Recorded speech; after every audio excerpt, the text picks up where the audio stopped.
बिस्मिल्लाहिर्रहमानिर्रहीम। तुसी वेख रहे हो मुनीर टीवी ते मैं मलक मुनीर हुसैन। साडे नाल शरकपुर शरीफ तो भाई इरफान अली मौजूद ने, जिन्हां ने महला चाह बदरे के अंदर जड़ा अशफाक मंगण ते उनके सारे भरावां दे कोलों 4 मरले ते 5 सरसाई का मकान जड़ा है कब्जा लै लिया है और मकान का जड़ा मुल है वह 33 लाख रुपया तय होया है। 33 लाख रुपया इन्होंने अदा कर दिता है। कब्जा इन्हों के कोल है, हुण जड़ा उन्होंने स्टांप कर दिता है, रजिस्ट्री करके देनी है।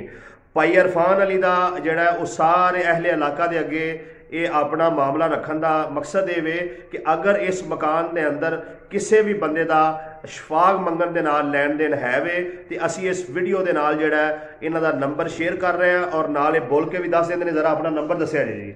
0302 अगे जी 1784 662 ए नंबर है जी। इनू नंबर नू नोट कर लवो। अगर उस मकान दी तस्वीरां मैं नाल जड़ा ये अटैच कर दित्तियां ने, तुसी अपनी स्क्रीन ते तस्वीरां वेख रहे हो। यह स्टांप भी जड़ा तुहाडे सामने आ रहा है। ये सारियां चीज़ां तुहानू विखा दित्तियां गईयां ने। तो मजीद इस बारे अगर कोई बंदा मालूमात लेना चाहे या किसी भी बंदे दे नाल इस मकान का कोई स्टांप होया होवे या कोई मामला होवे तो हुण रजिस्ट्री तो पहले जड़ा इन्हां दे नाल भाई इरफान अली दे नाल राबता कर लवे, ताकि बाद जड़ा कोई लड़ाई झगड़ा जड़ा और रौला रप्पा ना बने। बराए मेहरबानी इस वीडियो को ज़्यादा तो ज़्यादा शेयर कर दो ताकि सारे अहले इलाका तक ये मामला पहुँच जाए और ये उत्ते अगर किसी का कोई मसला है वे तो भाई इरफान अली दे नाल राबता कर लवे।